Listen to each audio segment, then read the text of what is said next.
You're listening to Always Building.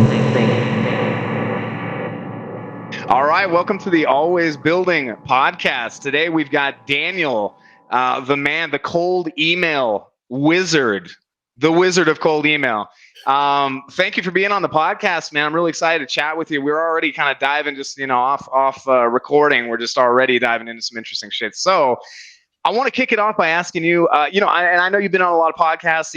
We've heard a bit of the journey. I'm kind of curious to go even back a little bit further before the drop shipping, before that, trying to build the online businesses, and kind of where is Daniel from? What was your schooling background? Just kind of like the roots of the thing and where you're really coming from here, and then leading up into the business shit, man. Yeah, bro. Thanks for having me on. So I grew up in Florida by Tampa, and I was always selling stuff in school. I had a job, worked at a grocery store at Publix, and they're like supreme customer support stuff. And I'll kind of like get back to that in a second. Awesome. And there were dudes selling. I had this one friend that he was selling laser hair removers on eBay, and he like tipped me off. He's like, "Bro, go try this." And I was like, oh, "Okay, yeah, sure, I'll go try that." And then as you go through, and there's like other people selling stuff, you start talking to these other people. One guy's like, "Yo, these shoes are selling really well." Like, "Yo, these wristbands are selling really well on." It was always eBay, just sourcing from AliExpress. So I'll just buy all this stuff and then sell it. And it's funny when it comes down to it, it's like you want to make money, you basically just sell what's already being sold. So if it's like if someone comes to you and says, "Yo, I'm selling a lot of these like laser hair removers," well, clearly then there's demand for laser hair removers, and you probably go sell it yourself, right? Mm-hmm. So it's always like find something that's already working and just take it, right? So that was like through high school. I went to school at Florida State. I have a finance degree. Awesome. Basically don't utilize that in any fashion whatsoever with what I do today. But when I was in college, I worked for Apple, and I wrote down every single transaction I made throughout the entirety of college, and I saved 82% of everything I ever made, ever. I graduated a year early. I told my parents, I said, "Hey, I want to like try to make it with this online business thing. Like I want to take a year. I just graduated a year early. I have a bunch of money saved. I want to like have a crack at this," because I was already selling stuff. And I was like, "Oh, I think I can do this." So diving down a bunch of rabbit holes, the first thing I did was Amazon FBA. First product I ever got on Amazon FBA. It took me like 3 weeks to make $7,000 profit. And I was like, holy shit, this is crazy. And then I thought I was smart. So I bought a bunch of like garbage products and ended up over time, like the entirety of that venture, I ended up making like $0. I basically broke even, right? So this is about the point when like Ty Lopez was getting big and like selling a lot of his, like particularly his social media marketing course. I bought that and I was like, oh, bet, like, let's do this. So I started going to a bunch of local businesses selling lead generation through Facebook ads and kind of like email flows in the back end, just like going through and learning all this tech, like learning ClickFunnels, learning like ManyChat for Facebook Messenger automation and ConvertKit, GetResponse, like email sending platforms and whatnot. So worked with 3 med spas, I worked with a nightclub, I worked with an accounting firm, and I worked for 2 real estate agents. And you could see like, oh, you're not niche down, you're just working with anybody and everybody, right?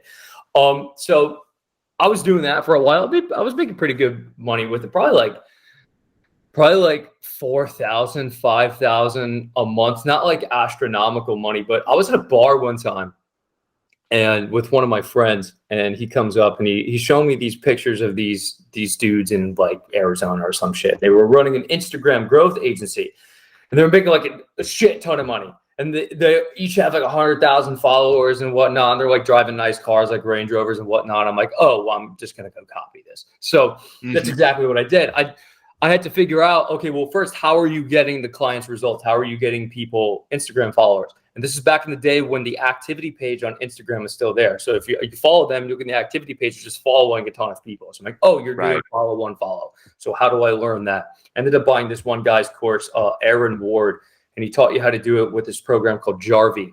You've probably used Jarvee in the past. So what I did was I looked at these guys' website. I did some test runs myself. to grow some pages, and it worked. So I knew how to do it at this point. So I looked at their page. They had 6 testimonials.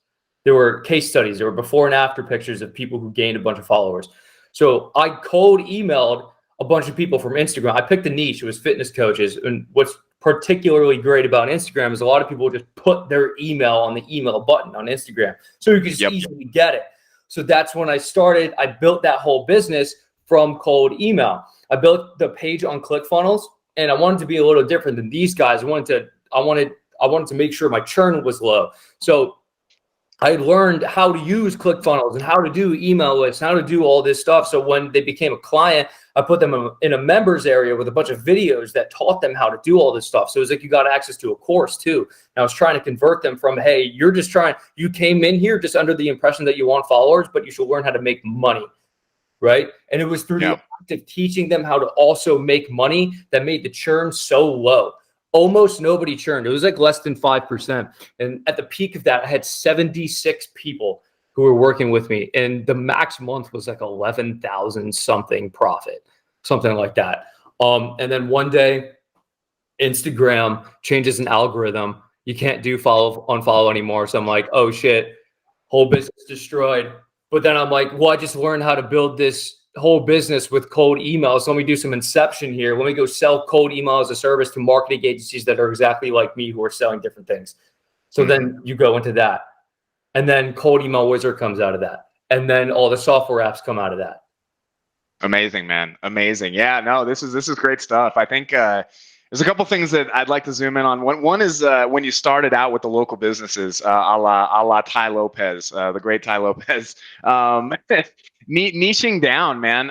Sounds like you kind of started just kind of going after anything. And I'm curious to hear your thoughts on sort of like, do you regret that strategy in retrospect? Like in retrospect, everything becomes clearer, right? How do you feel about you doing that? And for people that are listening that are just getting going, like, everyone's like niche down. And, I know you probably get the same questions where a lot of people are like, what's the best niche to choose? What the fuck am I doing? Right. And it's like, that experience that you have when you're flipping niches, I'm kind of curious just your thoughts on that. And like, was that a good place to start for you? Just getting tons of experience with different kinds of businesses and just understanding like, wow, I like that. I don't like that. Yeah, I can think back on it, and I knew the concept of niching down. Like I knew that people were like, you have to niche down. You make more money when you niche down. But I was like, well, I don't know what niche to do, so I'm just going to go do a bunch of ones and see which one works. In retrospect, what you obviously are like, oh, I should have just picked one and only did one. But from the perspective of a beginner, it's like you don't have just sufficient experience enough you'll have that the grass is greener on the other side. You didn't firsthand experience why you shouldn't do that, work with everyone. And I'm the kind of dude who's like, all right, yeah, I'll listen to what you're saying, but I want to like go see for myself too. That's how a lot of people are too. It's like, well, I think that's the only way that it really works, to be honest with you. I think there's courses where it's the blueprint to something. It's what I respect a lot about your course is that it seems to be very focused on people that it's how to do cold email. It's not the exact footprint journey that you're like follow, right? Like the whole thing, because there's no way to do that. There's no way to teach that. Anyone that says they can teach that, I believe personally, it's like, dude, everybody's got to stumble and fall, right? Yeah, so. And it's funny because like when we talk about that, like if you go, like I'm sure, I think you went through my course, but here's how to do cold email. Like you already need something to sell, right? Like you need to have an offer to sell already. And if you have a good offer and you like do the principles of like this cold email thing, there's an astronomical probability that it's going to work. Like almost always it works given you have a good offer, right? And I used to have another course and it was get paid sending cold emails, right? It was like how to make a cold email agent. I think Andre did that, and that's how he like got into it. I remember Andre like way back in the day. I think he like a year ago, I think he's been like messaging and interacting on Twitter and whatnot and Telegram. But what happened was it was so cheap. I made it so cheap. It was like $50 or something. A bunch of people bought it, and then everyone starts doing that. And I hadn't like fully conceptualized like just the sheer force of like, I think at the time I had like maybe like 5,000, 6,000 Twitter followers, but like the sheer force that can bring, like if 100 people do that, it's like, dude, that's a lot of people selling the same thing to the same niche. It's just really annoying because if you tell someone, hey, I sell this to this niche, they just instantaneously copy it exactly with zero deviations whatsoever. Right. So it's like, at the point where there were two, what would happen is people buy that course and then they would like talk to me as if their livelihood depended on me. And it was like my personal responsibility to make sure that their business would work from a $50 course. So I was like, no, we're not doing this game. I'm removing that course entirely. We're not selling that anymore again, ever. And it's just cold email mastery. It's great to hear. That's great to hear, actually, because there's a fine line between those things. One thing I want to ask you real quick that just kind of came up in my head when you were saying that was cold email for market research. Have you, because, also, you got these guys, obviously they don't, I think when you're a beginner, you don't know what a good offer is quite yet, right? I mean, it depends on your experience. You know what I mean? Some guys, started in sales jobs. Maybe they have a better idea. You got other guys that kind of like hot out of school. Like, I don't know anything about anything. I'm just like living in mom's house. Like, what the fuck is a good offer?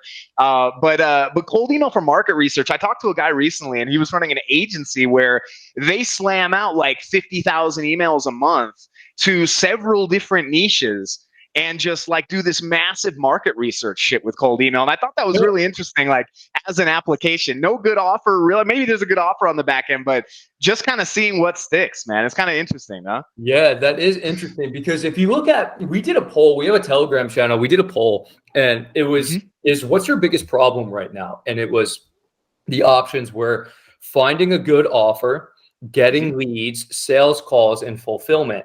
And I think it was like 82% or some shit that were finding a good offer, right? And if you, it's very interesting. Like if you're on Twitter and you see like all these people, like this guy's making money with this agency and this guy's making money with this agency. But like in retrospect, when you kind of look at it, it's like, assume like the money Twitter sphere is probably like 250,000 people or something like that. Yeah.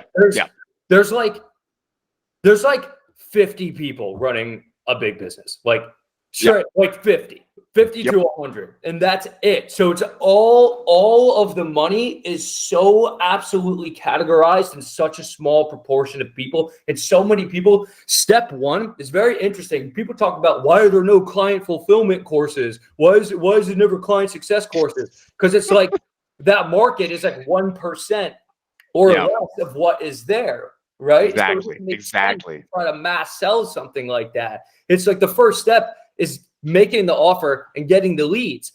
So it's like clearly step one is going to sell more in terms of volume. And then from there, you have to take those people, make sure they get success and send them beyond to something that increases incrementally in price.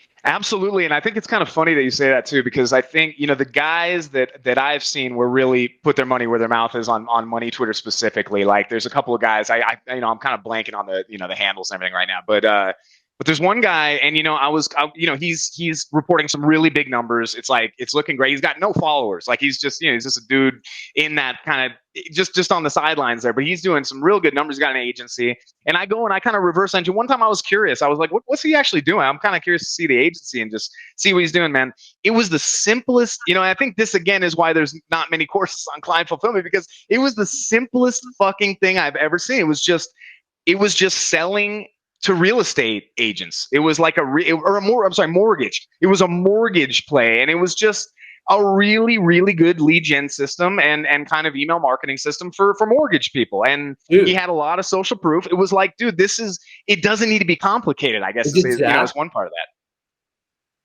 that. No, I don't know. I think his name is Alex too, man. He's another Alex out there. But some dude I was just talking with some dude and he was telling me, he was like, yeah, like I do mortgage marketing and whatnot. And like I was selling to $500 clients and he goes, well, just recently I like got on the phone with this like super big guy and he like loved my drive and he told me, he's like, I'm going to pay you $5,000 plus performance fees. And he's like, dude, it's like, why am I even going to bother with these $500 guys? He's like, I hate working with them. And it's like, if you sign a $500 client and you're doing like Facebook ad lead generation for them. It's like you're sitting here. It's like, what's their ad budget? Like $300 a month. It's like, good luck getting anything done with that. Yep. Now they're not ready to invest in themselves. But I mean, the guys that dude, the mortgage industry was crazy, but the offer was just so simple. And their offer, man, I mean, I'll just say the offer out loud. I mean, I don't think anybody's going to mind. His offer was basically like, we'll get you 60 qualified, appointments within 3 months.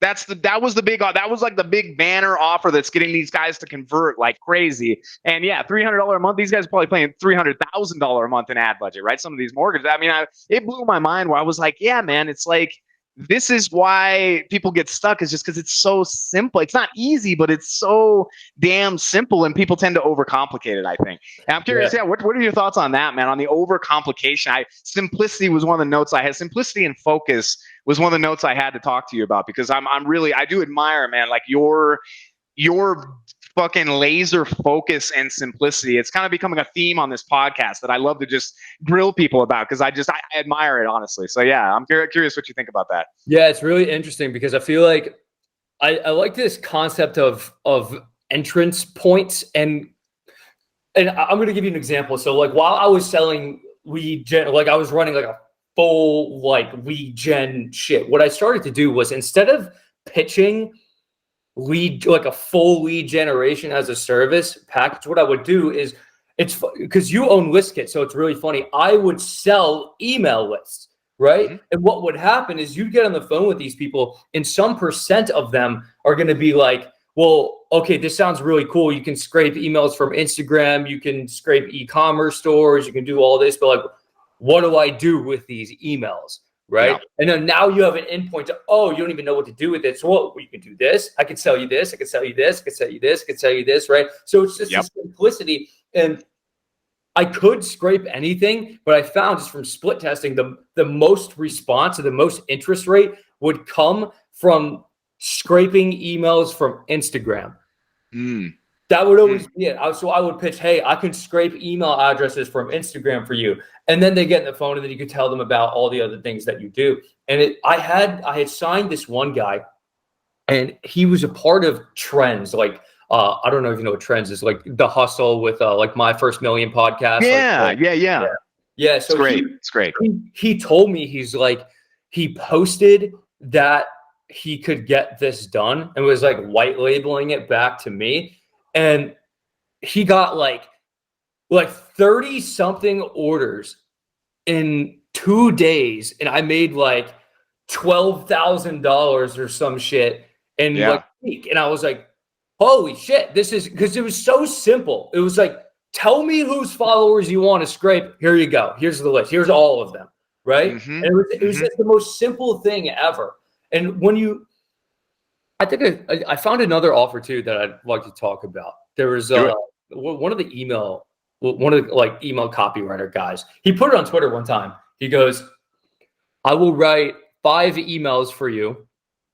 And if you don't make at least $5,000, I think it was a percent. He takes like 20%, and he goes, if you don't make at least 5,000, I get nothing.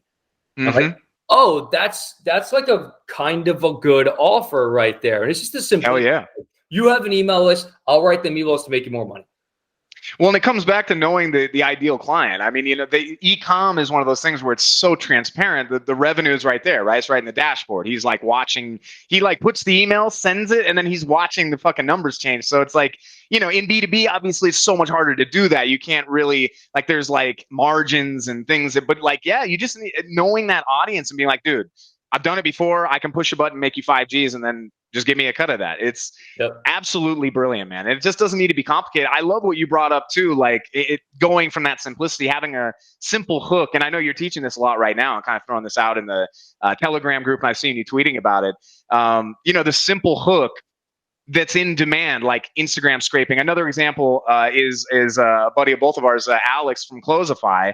This commission closer thing right now is like, and I interviewed him on the podcast too, and it was mind blowing how much demand there is right now, in the world for that thing. So if you just mention that, like, it's just a cold email where you go, commission closers, like it's just that you don't even need to write a full sentence, and people are like, right? So And then, so what are you going to take from there? Where are you going to take it from there? Maybe some people aren't ready. What are you going to offer to them? There's just all like exactly what you said, kind of leading in with that thing that already has demand and then kind of splintering that out into different offers. And I think you're a living example of how that can work. It's super interesting because if you look at it, it's like you have all these other points. So like you sell list kit to a particular kind of person. You sell clean leads to a particular person. You sell contact ecom. You sell cold email mastery to a particular person. I want to break it down real quick. Imagine this giant circle, and within that circle is labeled people who want to make money online.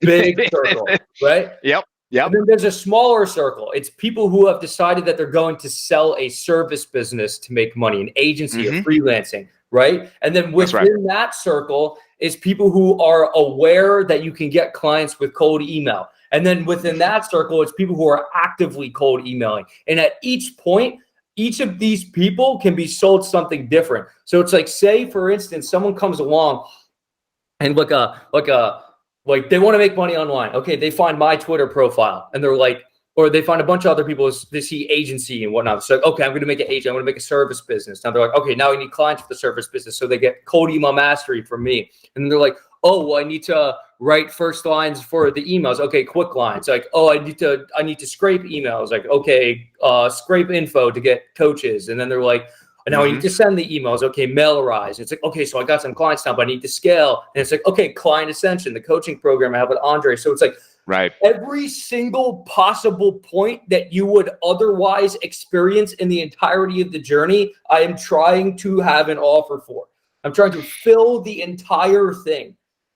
This leads me right to one of the things that I wrote down, a big note here, and I want to zoom in on this big time because I think for people that are trying to choose a niche, whoa, what's the niche? Right? Like this is you've just laid out. It's not so much like obviously there's a niche involved there, but it has levels to it. And the more centered you go into that, it used to be the old school HubSpot, kind of funnel, right? The triangular funnel. Now you're kind of looking at it like a circle, which I think is even better. It's like a flywheel kind of thing that's going spiraling in. You even have some Fibonacci shit going on in there. Who knows? Some nature involved in this thing. But you're going more in market and more in market and more in market until you're literally like going in on that person that's like, I'm ready to invest to blow this thing up and actually get to this next level and do what you're doing in another space. One of the notes I took down was marketing in public. So we got build in public, and what you tweeted about the other day, and it made me think about it because what you're kind of doing is like marketing in public. You're teaching people. You're not just teaching people through the courses. You're not just giving this information of how to cold email. You're actually kind of going through and marketing in public of how you're targeting the people you're targeting. Who is the person ingesting that tweet? It's kind of a meta marketing. I kind of coined it as marketing in public when I wrote the note down. I was like, that's kind of what he's doing. So I'd love, what you may be the only one doing this. A lot of people building in public. Not sure there's many marketing in public. What's your thought process behind that? How did you start doing that? Was that just some natural thing you just started doing? Because it's very strange because a lot of people, me included, I'm an older guy. I'm kind of like, keeping the secrets, a little bit of secrets, no, sort of, but I'm curious, you're so transparent and it's kind of cool. So I'm curious, to just kind of chat about that for a sec. So it's probably just like a personality thing because when I feel like I just wanted to, that's just who I am kind of naturally. I'm extremely direct. I'm going to tell you exactly what I'm thinking. And it's like, I kind of can't hide it. I feel like I'm hiding something. I don't really want to hide it. I'm just going to tell you exactly what I'm doing. And now this has a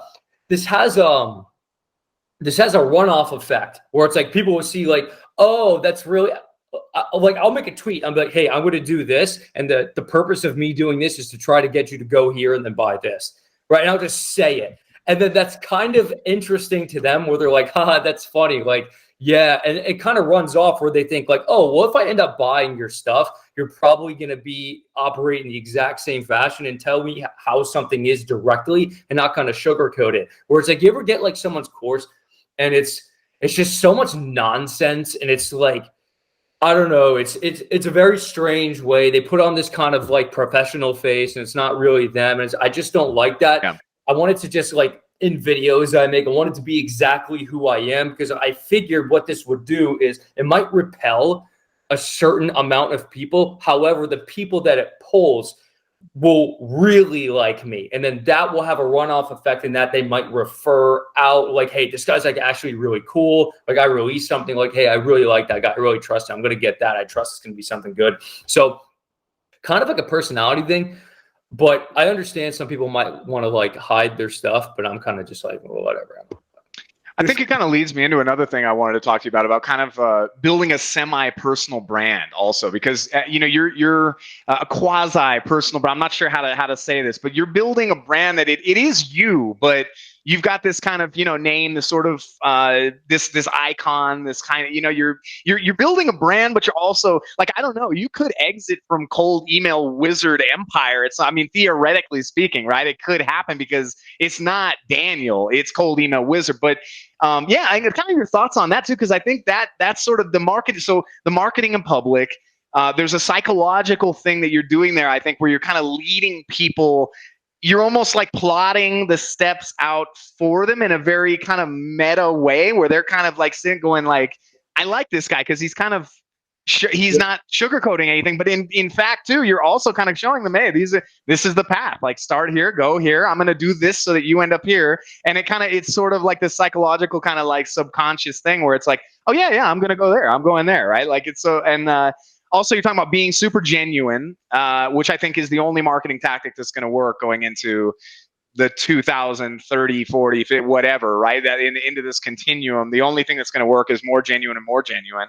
And being a bit polarizing, man. It's like the best marketing technique. So your semi-personal brand has all these things inside of this like universe. And how do I assume all this happened kind of organically. Like maybe it was sort of a joke. Maybe it was just kind of you just started some, because it's also Black Hat Wizard, which immediately I love, because I'm kind of like grew up with hackers and shit. So I kind of, Black Hat Wizard, it was hilarious to me.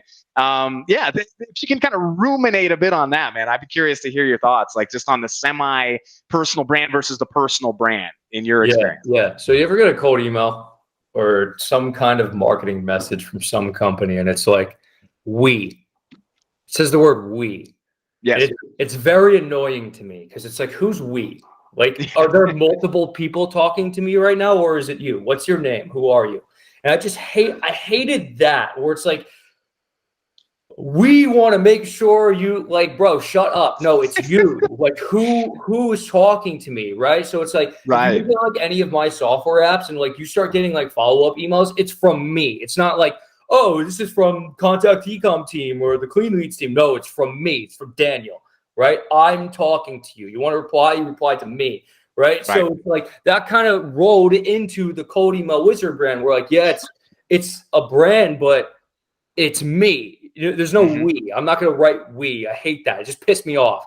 So I wanted to just not be one of those where it's like, it's not going to be a we. And it's always in a cold email too. Like if I'm writing a cold email, it's an I. I'm never putting we, because I just hate that concept of seeing we.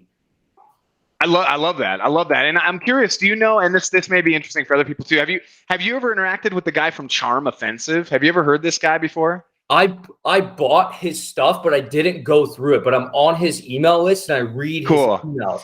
His emails are fucking insanely good, dude. But he kind of, he's the only other guy that I can sort of say has a similar, like this semi-personal brand, because it's him. He's never saying we. It's always from him. It's this thing that he's doing. But it's like, it's Charm Offensive, which is also this kind of funny name. You know what I mean? Similar kind of deal. But I think, yeah, like both of you guys kind of resonated with me. You happen to both be in cold email too, so I thought that was really funny. But I was wondering if you had ever seen that or interacted or talked to him before, actually. He had a really ad that I bought it from. It was the drunk cold email. Oh yeah. It's so good. If you anybody listening, if you have not checked that dude out too, I mean, that's something else to expand your horizons. Not everybody can pull it off. I will say, not everybody can pull it. I think there's people who are funny and there's people who are not funny. I hate to say there's sort of like a line there, but this motherfucker's funny, man. He's a funny dude. So anyway. What I want to talk about though in regards to that is like, because he might be good at cold email, but what you should really learn from him as like an exception point is he made a really good ad. So learn from the ad. He writes really good emails. Learn from what he's writing in the emails. And it's like, you look at me too. And it's like, you sit here and it's like, okay, yeah, like I can show you how to get clients for your service business. Like I can do that. But you should also learn from me, like what I'm doing, like building an audience. Like you buy some of my stuff, like look at the emails you get, go to that landing page. Oh, you happen to buy that? Well, what happened after you did that? Like logically, how is everything pulling together here? Like, how am I cross-selling all these things and leading some person to some other thing and then another and another? You see, you should understand that concept, because what's going to happen is you build a service business, and say you get the service business to 10,000, then 20,000, then 30,000. Like you get to like $50,000 a month, right? Now you've got like 7 employees or some shit like that, right? Now you are starting to begin to realize, because you'll hit like 50,000, say you're profiting like 30,000 a month or something like that. And it's like, okay, now you might be under the impression that you hit like 10,000, 20,000, 30,000. Like, oh, that's enough money. It's not. You're at that point, you're going to be like, oh, this is actually kind of like relatively easy. How could I, like, just for the fuck of it, get to 100,000 a month without waiting another 2 years to get to like 25 employees? Like, and the answer is either through digital products or software. And that's basically the only way you're going to get there fast. So that is the next logical progression forward for you, right? And you should kind of look at how other people are running those businesses, right? Because that's the ultimate scale right there, particularly software. That's right. That's right. No, that's wisdom right there, man. I mean, people, you get to that point. I mean, also, I think it's, thinking from it from another perspective as well. How can I help these? I've got this audience, I'm helping them, but I'm helping them at this level. How can I help them more? Like, what can I do to help them more? Essentially, like that. And things are just gonna expand. So I think that's they'll tell you what they want too. Yeah. Oh yeah. You'll get those questions, man. You'll always get those questions. And so how about your journey on that? Going from agency to SaaS, because I know you ran an agency, and then you were rolling. I don't know if you still run that. Are you still running the agency, or you've left that? You're 100% into the game. I do one product. I work with one thing, and I also do it for quick lines. So I'll help along with like the quick line scripts, and then I do it with one guy. It's selling like loans to very high value companies. That's the only thing. Got you. Oh, that's awesome. That's awesome. But that's more of a partnership. And again, I think this is this transition. So from agency to SaaS, how did that journey work out for you? I mean, I know you just kind of explained it in general terms, but for you, was that kind of like a natural transition? I know that you hooked up with SaaS Wiz, and I know that, there's some different networking. Maybe we can get a little bit into the networking of it. I know that, I know you're a non-technical founder, so to speak, as they say in the in hacker news or whatever.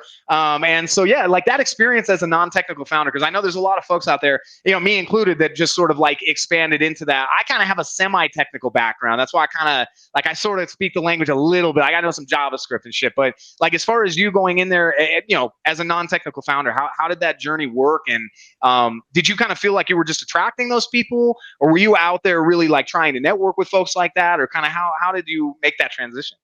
Yeah, so the original function of like Cold Email Mastery used to just be an ebook, and the function of it was to acquire clients for the service business.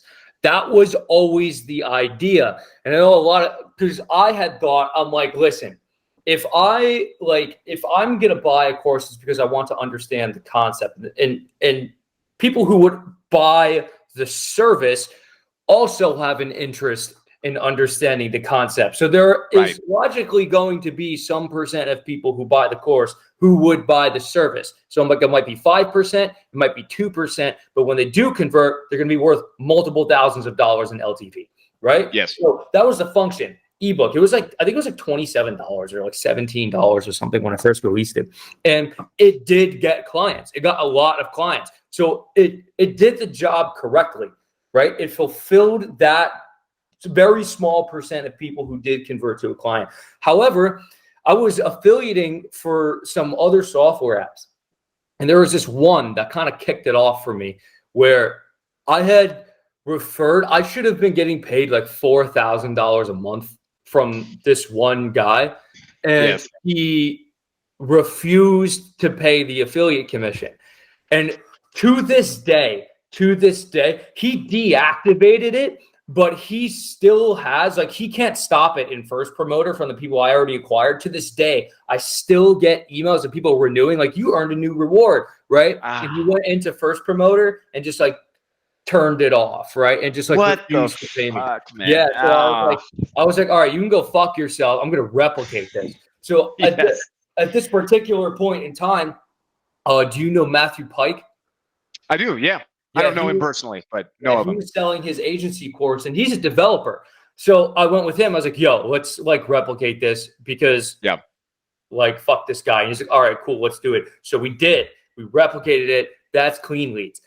And then you just get the common questions from the same people over and over again. Hey, I sell to e-commerce stores. How can I scrape e-commerce stores? And I'm like, yeah, okay, contact e-com, right? And that one's with SaaSwiz. And I found SaaSwiz from just like interacting in like private Telegram groups that from Twitter, like people know on Twitter, they're like, hey, yo, you should come join this Telegram group. So like, got you. So community kind of brought you guys together in a way. Yeah. Very interesting. Yeah. Mm-hmm. And so awesome, man. I kind of talked to him, and it was like, and I was like, yo, you're a developer. Like, there's a huge need for people who need e-commerce leads. I know how to get them. If we could just make some kind of interface that allows them to unlock them. And he's like, oh yeah, that's easy as fuck. It'll be like 2,000. Yeah. So it's like, okay, bam, we partner on that. And it's like, we release that, and like, okay, now that's a business, right? And then you come to the next logical step where it's like, oh, well, we can replicate a platform for sending cold emails. Okay, bam, right?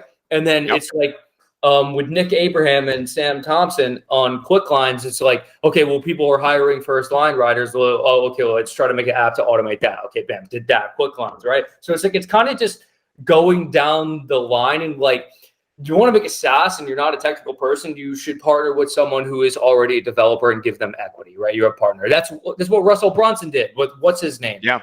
That's Russell Brunson doesn't code.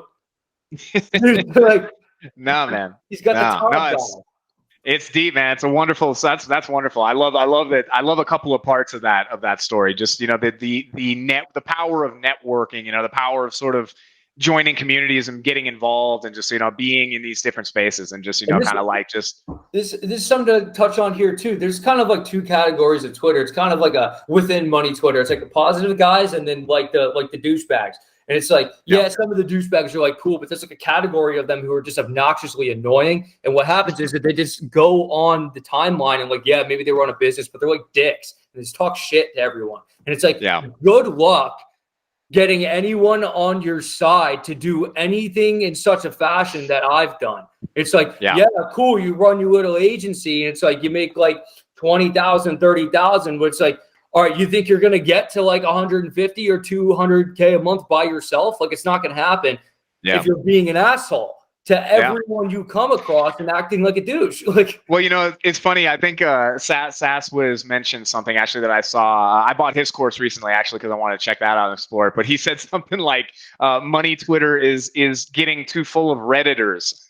The way that he said it, like it's like people from Reddit being funneled into the Twitterverse, which really cracked me up. The way that he said it, it's like there's that. You know, I don't know if you've ever tried to market on Reddit, but good God, man, like you post something.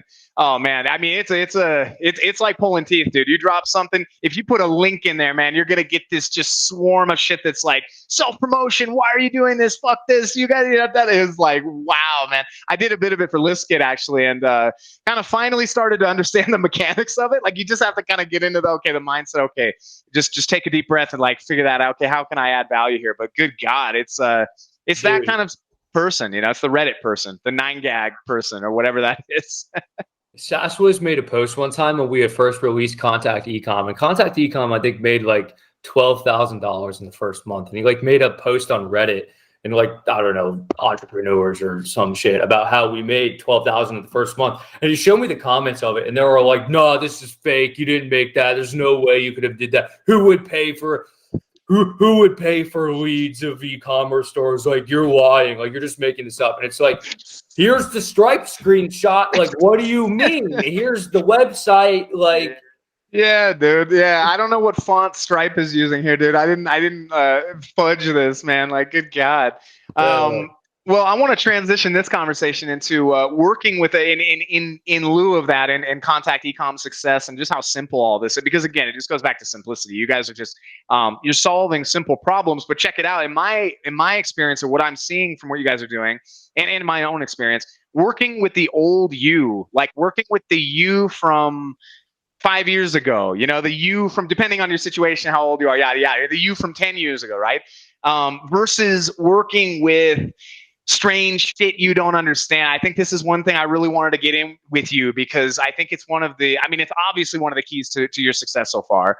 I think anyone that's successful, it's kind of like you always kind of find this story in some way, shape, or form, right? That it's sort of, I had this problem and fuck it, I just went out on my own and solved it. You know what I mean? I solved my own problem from the past. And I think that, like, SaaS, as far as SaaS goes, that's the only way to make a successful SaaS. If you're solving your own problem, there's so many people that go out there and try to like solve a problem for a lawyer, or a fucking accountant, and they're not an accountant, and they're, getting that customer feedback doesn't make sense, and nothing, they're guessing too much, and yada yada. So I'm curious, kind of like what your thoughts of selling, because a lot of folks are going out there. I know there's a lot of opportunity in the boomer world. I don't know how else to call it, but these baby boomers obviously have money. They're running successful businesses. There's guys running trash businesses, guys running, plumbing businesses that are doing, 7 figures, 8 figures a year. But working with the old you, and it goes back into your genuine, nature of the semi-personal brand, the whole thing. I'm curious, kind of like rounding that out with, yeah, just kind of like your success with working with that old version of yourself, or with solving your own problems. Yeah, it's really interesting because someone can come up and they can be like, "Yo, what's the best way to market research?" And I really can't give you the best advice, because I have exclusively sold things to past versions of myself, where it's like, Yeah. I sit here and it's like, okay, I built the Instagram agency, and then like that died, and then I just sold as a service what I was otherwise doing anyway, right? And then I made Cold Email Mastery, which was selling to other replications of myself, right? And then I made the software, which was selling to other replications of myself. And then me and Andre and Dan and Christian made the coaching program, which is selling to other replications of myself. Which is coming out today, by the way, at the recording of this podcast, November 3rd. Coming out today, that coaching program. Yeah, we're only taking that. 10 people, though. So only 10 people. Yeah, you better be a damn hustler, man. You better be ready to jump in. Boot camp. Yeah, but go ahead. It's a kind of like if someone say like comes into the coaching program and they're kind of like, well, I don't know what niche to work with. And basically what I would be like is just, okay, tell me everything you have done ever. And then they're just going to walk me through the entirety of their life story in like the same fashion with which I presented mine to you earlier, right? I need to know what you know how to do. I need to know what you've done, right?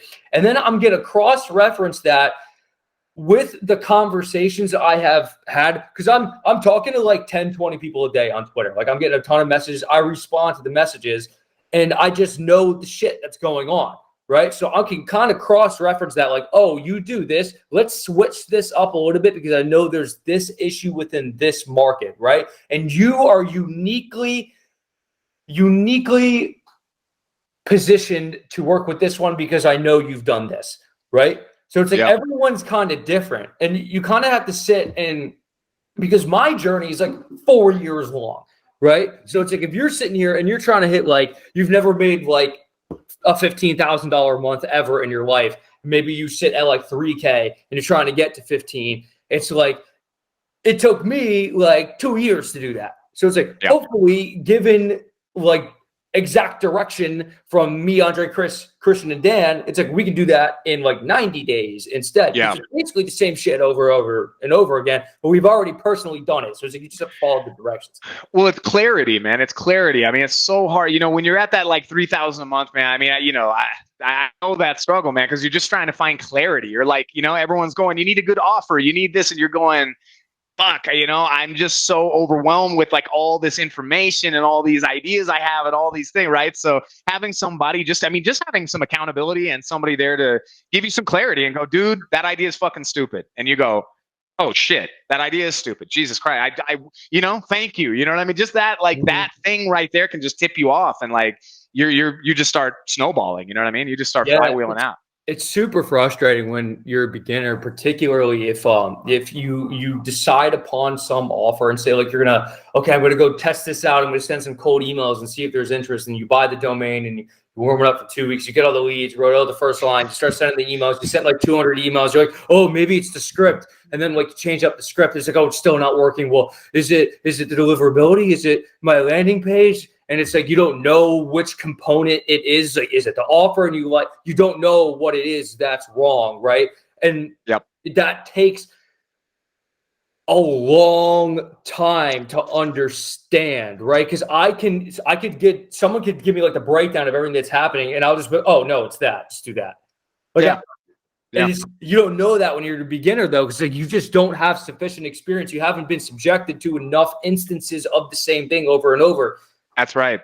I mean, it's just the power of it's the power of having some guidance and some community in the situation too, man. I mean, it's just like, I know for me, I had like 10 years of shit or, 8 years of shit where I was just like doing fucking anything that flew to me just because it was like, you know what I mean? I had no guidance. Like I'm all alone, when you're a freelancer, especially, you're just like sitting in a room, you're just like, fuck, I mean, I just got to get the work done. You know what I mean? Like, good God, and getting outside of yourself, having somebody outside of yourself and somebody who has experience doing shit like you do, like Andre does, you know what I mean? Like all you guys do. It's like being able to just get, it's just being able to ask a damn question and get a damn answer that's not like, the deliverability, man. That's the funniest question I hear is the deliverability. It's like, good God, man. Like, don't worry about deliverability.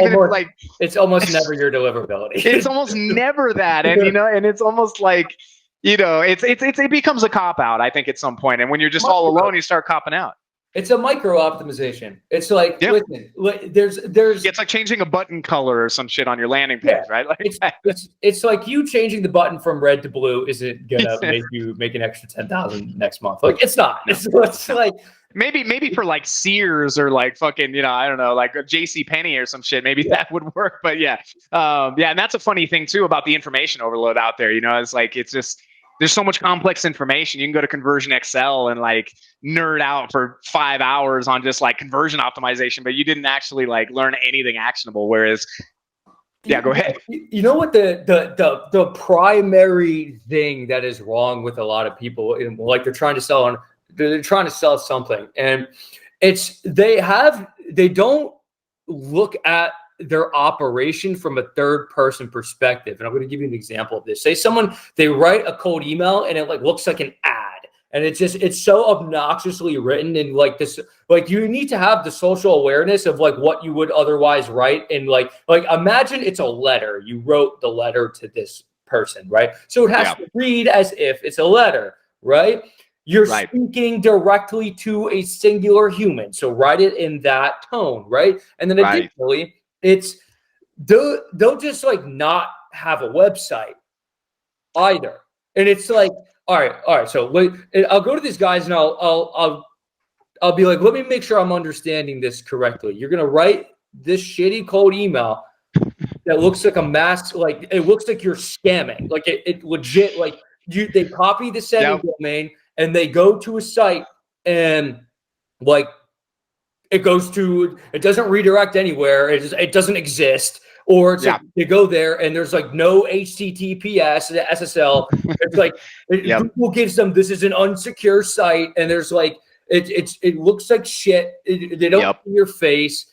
Like there's nothing. And it's like, what are you? And I go to them and I break this down for them clearly. I'm like, if you got this, if this happened to you, what do you do? And then it is only when I just tell them that, like, this looks scammy as shit. Send this email to yourself. Go with what you would logically do. Like, it looks like you're about to get scammed. Like, that's why this isn't working. Like, go with a third person perspective. Like, understand what's happening. And man, you said the letter. I think, the one I always like to use is being in person at a trade show, because I used to do work with companies where, manufacturing companies and shit. We have to, go to the trade show, and I'd be like checking the trade show booth, making sure everything's cool and shit. But I'd be hanging out at these trade shows and I'd see, that interaction. And it's like, Yeah, you need to write a cold email. Like you're walking up, yo, hey, what's up, Daniel? Hey, man, I got this idea for you. You know what I mean? I'm curious if you have a second that we could speak about it real quick. It's like so personal, and you have to feel that nervousness, right? Like that you feel when you're like in a new place with new people, and it's like exactly what you're saying. You need to really put yourself in the shoes of like, man, this isn't just some like weird, I don't know. This isn't some hack, that you could just like send these things out and you get clients, right? It has to be genuine. And back to the info product thing, I really think, you really laid out a nice blueprint. And anybody listening, I think, take this to heart, because one thing, and I want to get your experience on this, is that I've noticed is that when you're teaching stuff, no matter how simple it is, because obviously imposter syndrome can kick in. You can go, you can lose that confidence real quick. I have in the past a million times and been like, damn, this is so simple. Why would I teach this? Right. But then you realize that, like you said, in that circle, there's people that, they don't know what you're talking about. And that going from like an info product into a service, especially when you're getting started, is so brilliant, man. And I kind of want to get your experience on sort of like, I feel like when you're teaching, you actually learn more. You actually enhance you become a better whatever it is you're doing, you know what I mean? By teaching, by throwing that knowledge out there, and by talking to more people. And for people that are just beginning, I think it's like, you just got to do this, man. And I want to get your kind of insights on that. Yeah. So let me help some people who might feel some kind of imposter syndrome. Say what you're like gonna teach or show or do is like incredibly simple to you, and we'll just use cold email as the example, sure. Right? So Sure. Let's say we're selling cold email as a service, or we're selling a cold email course, right? So our target market is people who don't cold email, who've never cold email, right? So now you might be thinking like, oh, well, what if there's like a cold email pro and they like buy it and like they didn't learn anything and they ask for a refund, and it's like, okay, let's solve that problem. Let's put on the landing page, who is this for? Yep. People who have never got a client with cold email. People who don't know how to run a cold email campaign. Now you have instantaneously solved that problem in 2 seconds, right? Yep. This is for people who don't know how to cold email. If you know how to cold email and you are a cold email pro, this is not for you. Simple as that. Yep. And if you want to go next level and teach the cold email pros, right? You have the button, are you a cold email pro? Go to this page. You're on the wrong page, bro. Go to this page. So no, that's amazing, man. That's really helpful. I think for people, man, like just, you got to get started, man. You got to get started, and teaching, no matter how early you are. I mean, not if you're just beginning, obviously you need to go out there and throw that spaghetti and get your hands dirty and all that. But I feel like if you're at that point where you have a skill, you need to start teaching it immediately. And I think it's a mistake I made and continue to make, man. It's just like, that's the first thing you should be doing, is making content. And something that I've learned recently, making content and being able to write and being able to speak about what you're good at is just so huge. There's people out there that can't do that, right? Like they can't, they're not an expert. You're an expert if you can write and speak about the thing you're doing. I think at the end of the day, this is like in terms of like outbound lead generation, like cold email, cold LinkedIn messages. Yeah, that's cool. But you need to funnel that into social proof, right? Like you got a LinkedIn profile, you post content in your profile, you have a bunch of connections, they recommend you for things, right? You have a Twitter, you got a bunch of followers, you have an Instagram, you have a bunch of followers, right? Because like it is only through cold email is really cool if like you're trying to get to 10,000 or 20,000 per month, or you sell extremely high ticket things like 10K plus, right? That's right. But beyond that, it is time to focus on getting inbound leads, right? You need to make content. Yes. You need to have some social profile, LinkedIn and Twitter and Instagram.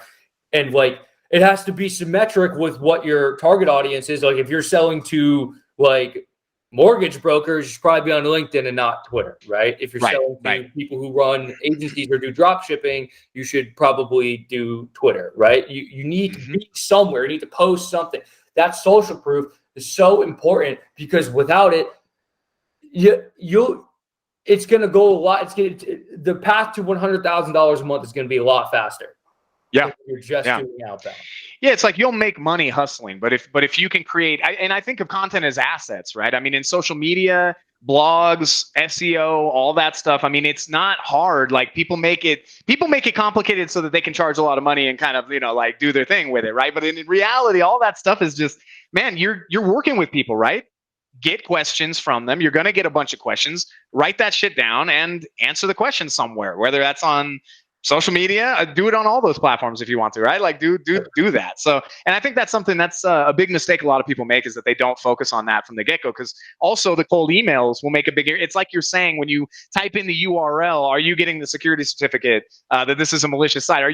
What are you seeing when you're like copying and pasting that URL? If you're seeing some authority ass shit where you're talking about this subject and ruminating on the future of the industry, and you're, whatever, like hosting a podcast, you're doing this, you're doing that, you're active in the place, right? It's a totally different, you don't look like you're going to get scammed. I love how you said that. You don't look like you're going to get scammed, because 99% of your cold emails look like a damn scam. So I want to back up a little bit real quick, and I think, we're getting to the end of this, but I wanted to talk to you about social media for a second, because you just mentioned it. I think you are exceptional at social media from my standpoint. I'm curious about your social media strategies, how you've grown your influence on social media, and just kind of your journey on social media, and any kind of tips that you can, give folks, because that is one weak part. I'm like an old man. I'm only 10 years older than you, I think, but I'm a goddamn old man when it comes to social media. So I want to soak up some game from the man doing the social media really effectively, which you are. Yeah, so I think there's basically only one thing I do that actually drives the needle. It's a long-term play, and I knew I was going to do it from the very beginning. And it is that I'm going to reply to people, particularly people who bought my course, because it's very interesting to me that people will message me and like they'll be like, "Hey man, I bought your course, and I went through and I did this and I did this and I did this, and I'm really having trouble with this. Like I have to figure out how to do this." And then I'll reply and be like, "Oh, well, what you want to do is actually go here, do that, and then this, and which will lead you to that." And I'll give like a detailed answer of like what to do. And they'll be like, yeah. "Oh shit, bro, thanks so much. I didn't think you'd reply. This is so awesome." And I'm like, "You didn't think I'd reply?" And they're like, "Yeah, like people who sell courses, like they normally don't reply, like they just like take the money." And I'm like, "Yeah, that's very interesting, because now what happens is you respect me for having taken the time to do that, and now that is going to offshoot into the fact that you are now going to you'll like my tweets, you'll retweet my stuff, you'll send my stuff, you'll pay attention to my stuff more, and like that you start to trust me and you like me inherently like that." So it's like I don't know who said this, and it's like a famous thing. It's like, do the things that don't scale in order to scale. And that's I love it. That's what I figured I'd do. My favorite. Yeah. Yeah, man. I mean, and you're kind of it's like Jay Abraham. I'm like a big fan of Jay Abraham. You know what I mean? I don't know. Have you read that book and read those guys' books and stuff? I haven't. I've read a bunch of other copywriting stuff, but I got to read his stuff. He's one guy that I really I think you will love it, because it resonates with like almost everything you're saying, frankly. Like just finding these like channels, finding, and his big thing is becoming a trusted advisor. Like your goal is not to make money. Your goal is not to I don't know, drive a fancy car. Your goal, none of these things are your goal is to become a trusted advisor for your niche, for your audience. And once you achieve that, there's almost nothing. I mean, if you can fuck it up pretty quick, easily, but if you're, true to the game and true to being that trusted advisor, there's nothing that can take you, there can be other competitors. You can just have this little corner of the market and just be that trusted advisor. And it's like the most powerful thing you can possibly do, basically. So yeah, I agree. I think it embodies that, and I think you'll love the guy too, because I love watching his YouTube videos, because he'll be doing a seminar and he's like kind of like in this kind of position, like chilling in the chair with like a whiskey glass. He's like drinking whiskey, and people are throwing these questions out, like like you're talking about, like, "Hey, how do I get better deliverability?" And he's like, "You just fucking just send the damn emails, man. Just send the emails. You'll get the results, man." He's like also kind of a baller. So anyway, I think you'll enjoy that dude. But yeah, trusted advisor, becoming a trusted advisor, super important. Cool, man. I think I think we can kind of end. Start wrapping this up. I don't really want to end it. I think if you're down to go a little further, we can. I have one more question for you, if you're down for that. Yeah, sure. Okay. So I had well, number one, let's go to the future of Cold Email Wizard and your plans for the future. Let's dive into that for a second and just sort of what you see. Obviously, you're tweeting about it. I don't want you to have to repeat yourself or anything like that. Go follow him on Twitter, by the way, Black Hat Wizard. Yeah, the future of Cold Email Wizard. How do you see this playing out? Where are your goals right now? Obviously, when you started, you wanted to make money. Now I think you're blooming into something that isn't just money. It's also influence. There's all kinds of things happening here. So I'm curious, like, where this is going and what you see for the future, man, and what your plans are. Yeah, so like what I've been working on now is while I'm sure you know Kevel on Twitter. He does SEO, and like we've been working with him like particularly on clean leads for a while, and he's like doing a really good job, and we get a shit ton of traffic from that. We get like 100 visits a day organic. Yeah. And it's like, wow, that's a lot. So like I've been like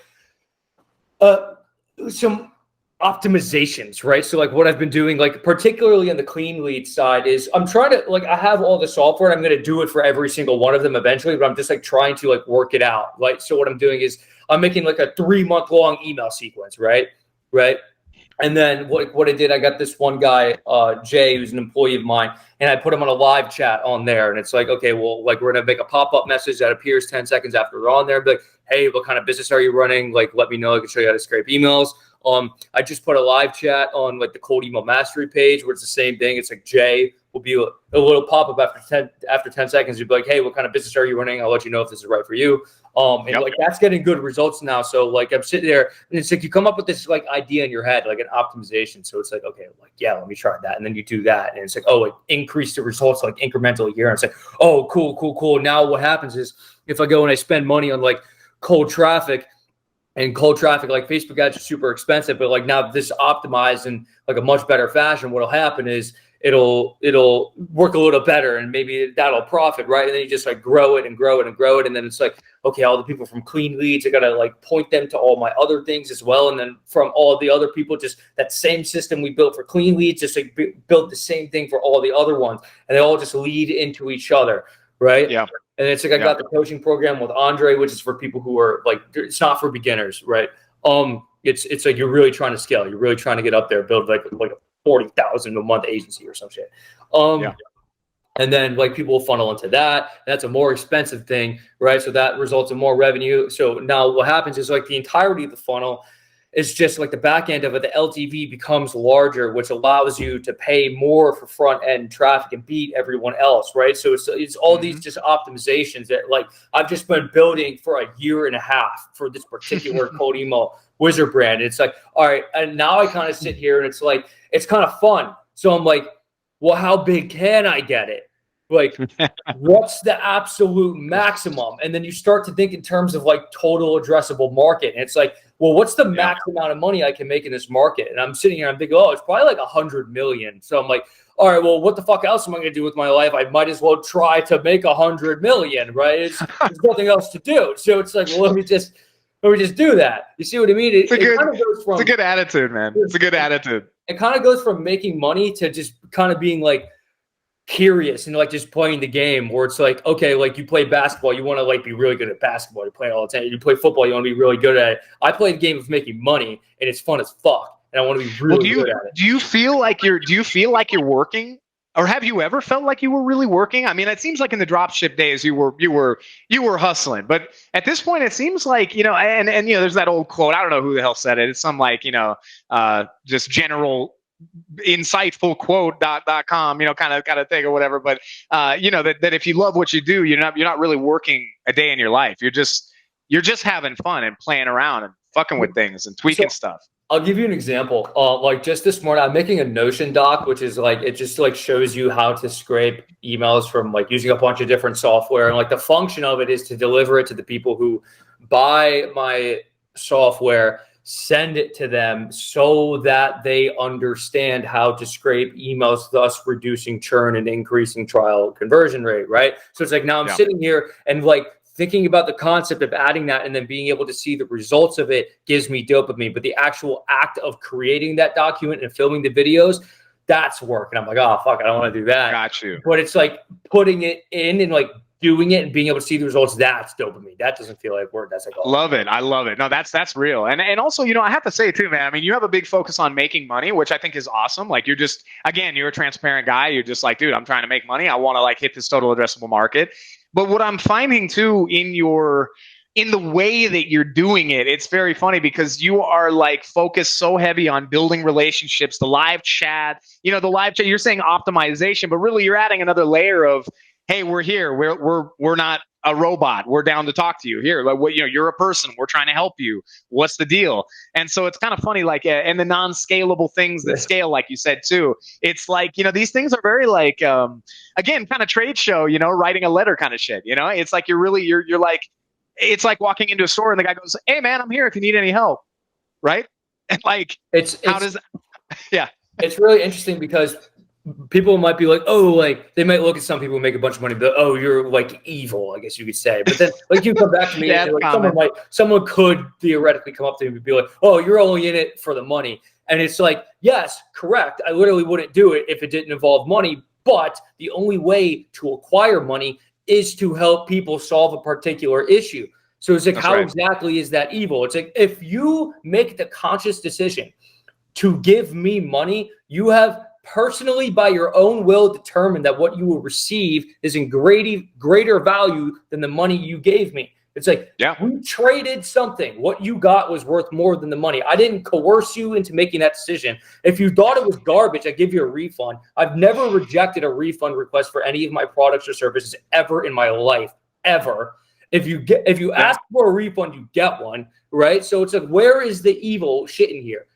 Well, it's funny. I used to try to like, you know, back in the day, I was doing a lot of PPC shit, right? And I was kind of like figuring out niches to do PPC, you know, kind of like pay per lead stuff for. And I was figuring out these niches. And one time I went after the insurance niche, and good God, man, there are some evil motherfuckers out there, though. You know what I mean? Like you get in some niches, and this is funny. I talked to somebody about this recently. It's like you get in some niches, and you're like, God damn, like I don't like this, man. This feels dirty. You know what I mean? But like, yeah, if you're actually helping people. I just saw something on Twitter the other day. Some dude, he's like a financial advisor, and he was like, my client here has like $100,000 of student debt. It's super high payments. And then like some insurance broker sold him some insurance that's like $500 a month. And he's like, we're revoking that right now. And so we're the good guys at the end of the day, man. Yeah, you wouldn't do it if you didn't make money, but goddamn, you're helping people, and you're actually like there speaking to people, ready to respond, dropping the live chat to enhance the experience. All this stuff, obviously, it correlates to LTV, but it also correlates to the happiness of your customers and the completeness of their education in this space and all this kind of stuff. You'll make less money in the short term, but you make way more in the long term. Well, it's all about the long term, right? And I know you're thinking that way. So that's great, man. That was a great future of Cold Email Wizard right there, man. SEO, big focus on SEO. I think everybody listening to this, focus on that from the get-go, man. That's a mistake that I've made. It's a mistake that all of us have made at some point, where we disregard the SEO in the beginning and we go, fuck, we need to get on that, right? So get on that immediately, man. Backlinks to your friends, like writing content. Also, I want to ask you this really quick, if I can even grab you for one more second. Yeah. So as far as writing content for the SEO, are you writing that content? Do you have other people writing that content? What's your thoughts on that? Because I hear a lot of conflicting opinions on that. I have my own kind of opinion on that, and I'm curious what you think about that content play with SEO and sort of how to go about that. No, I let Kevel write all the content for the SEO. Okay. However, like on Webflow, we have the CMS, and I'll just like make a landing page, and like I focus primarily, like I am good at like the education side of things. Like, okay, if you're going to stick with using this software, you have to understand how to get maximum results with the software. So I am going to make sure I can do that by educating you like as quickly and as effectively as possible. And I focus on that. And then that's all I really know how to do. I know absolutely nothing about SEO. I just pay him. That's awesome, man. That's awesome. Yeah, because my feeling always is that like the more genuine that SEO content is, and there's a lot of examples out there, but you know, converting just pieces of your course, basically converting any little piece into a content piece, it's just magic. And I think anybody out there, man, like if you know your craft, like just start writing about it as well, man. And like you can, you know, outsource it later on, but man, that writing process is so therapeutic, and you learn so much, I think, through that process. And I think you know, through the process of teaching, you've become better at cold email. You become better at business. You've expanded into like understanding all these complex concepts. And I want to end this interview by asking you about crypto real quick, because the other day you dropped the thing. I have a note here called crypto banter. So I wanted to ask you real quick, because you were talking about some wealthy people shit, which I wanted to just ask you in person about, because I love the tweet, and I was really intrigued that it's just amazing, man. It's amazing to see. It makes me so happy to see knowledge like this getting out to everybody. Getting out to people that are just getting started, people in the intermediate zone, people that are already rich, people that are right. Everybody being able to soak up this game. So you were talking about borrowing on assets, and you were talking about somebody making fun of you, your buddy making fun of you, and going, "Fuck, man! Like having any liquidity is ridiculous. You need to go, dump that." You know what I mean? And so I was curious if you wanted to ruminate on that a little bit, because man, I'm sorry, like I'm in that journey too a little bit, and I'm like, fuck, sometimes I don't know what the hell to do, and I'm like, damn, it's a crazy thing, man. It's a crazy thing right now. So like the concept is like, I started learning this from some actual wealthy people, and I'm not wealthy yet. I mean, I would consider wealthy, like, I don't know, 5 mil, 6 mil, 7 mil. Well, wealth is your income. It's a ratio of your income and your expenses, right? Yeah, That Hormozy thing. I love when he says that, man. That shit really got me, right? So anyway, continue, man. But it's like if someone has like 10 million in assets and they want to buy like a yacht for $1 million, well, they could sell their assets. They could sell 1 million of their assets, but then they have to pay capital gains tax on the assets. But if you just take a loan against the assets and you just pay that loan down with your active income, then like you don't have to pay the capital gains tax. You see what I mean?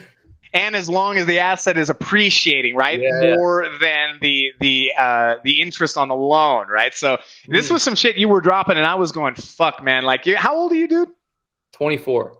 24, and you're dropping this shit, and I was just like, "Good God, man! What a time to be alive, man! This is just awesome." So you inspired me with that tweet, and also dumping the bag into crypto, man, was a big man. I'm a little different. There's a lot of like crypto dudes on Twitter, and they'll like ape the fuck out of like random ass coins. It's like, sometimes they'll like, they put in like 50K, it goes up like 3x, and they have like 150. It's like, cool, you just made $100,000. But like, I'm not fucking doing that. Like, I'm not doing that. Like, I'll put a ton into Bitcoin and Ethereum, and I leave that there. But like, I'll fuck around with some little coins and like maybe throw like 1,000, 2,000 at it. But it's like, I'm not like aping it, because I'm not a good trader. Because you're not trading. It goes up like 3x or 100% or whatever. I don't know when to sell. Like, I don't. So it's like it starts going down. I don't know when to sell. I just want to buy something and literally never sell it ever. Yeah. So well, you're smart, man, and I think I'm personally a big Bitcoin guy. Even the Ethereum I don't dip into too much, but the Bitcoin, man, I'm like super. But same thing, man. I think unless you're trading, dude, unless you're really ready to go that life, man, do that life, which is like a whole nother life, right? But that's really helpful, man. I think everybody listening too, man, once you get that capital going, I start investing, man. Good Lord Almighty, it helps so much, and you'd have to pay the capital gains tax on those little shit coins too, man. At the end of the day, right? You say you do 3x, and you pay the taxes, and it's a short-term capital gain too, like 35% or some shit. It's like fucking hell, and they're just trying to raise it and raise it and raise it here as we go. So super smart, man. Well, cool. I'm glad to get some of your insights on all this stuff, man. I think there's so many takeaways in this. I don't even want to try to summarize, but I want to thank you so much for being on the podcast, man, and spending some time with me. And man, lots of great stuff coming for Cold Email Wizard in the future here. If you need to learn cold email, and get a good methodology going to get your service business growing, all that stuff, he's the man to talk to. We also mentioned Andre, who's from Knowledge X and stuff, and they're teaming up. They're doing this coaching program launching today, November 3rd, 2021. And goddamn, if you are kind of, hitting that wall, man, we all know this wall, dude. I know this wall so well. You're like doing it, you're hustling it. It's something's working, the train's kind of chugging, but there's like the emergency brakes on, and you're like, fuck, I can't get the fucking emergency brake off, right? Like Yeah. it's like being in a car and you're just like, God, just grinding this thing. And get with some guys like this and just get some insights, get some shit going. Some accountability and some consulting with these guys, and you're just gonna that emergency brake will go. And holy shit, you're gonna be investing in SaaS as well. You're gonna be selling to the old you. You're gonna be doing all the things that we talked about in this episode. So yeah, blessings and success for everybody listening right now. And Colby and Daniel, anything else you want to wrap up with, man? Obviously your Twitter handle and all that stuff where people can follow you and all that good jazz. But yeah, wrap it up, my man. Yeah. Just go follow me on Twitter, Black Hat Wizard with 2 D's on the end. But bro, thanks so much for having me. This is fun. Two D's, man. You ever seen that movie Idiocracy? No. That Mike Judge movie? Oh, dude, you gotta write that down, man. Idiocracy but it's Mike Judge, the guy from Beavis and Butthead, right? Who made it? And there's this like pimp in the story who's kind of a side character named Upgrade with 2 D's, and he goes, "It's 2 D's for a double dose of my pimpin' smoothness," or some shit like this. So you just kind of maybe you can use that as a tagline later. You go, it's Black Hat Wizard with 2 D's for a double dose of this pimpin', man, of this shit. All right, man. You have a great rest of the day, man. I'm gonna go ahead and log off. Thank you for being here, man. Bye, dude. Peace out. Thanks so much. All right. I really hope you enjoyed that. Thank you so much for listening to this episode of Always Building. If you want to learn more about Always Building, our community, our membership group, and exclusive webinars and trainings and discounts on software and all kinds of fun stuff, get help along the journey so you're not all alone in this whole thing. Go ahead and check out alwaysbuilding.io. That's alwaysbuilding.io. And again, thank you so much. Best of luck on your journey, and you just let me know. You can reach out to me on Twitter or via email, alex@alwaysbuilding.io or at always_building on Twitter. Okay, thanks again. Have a great one.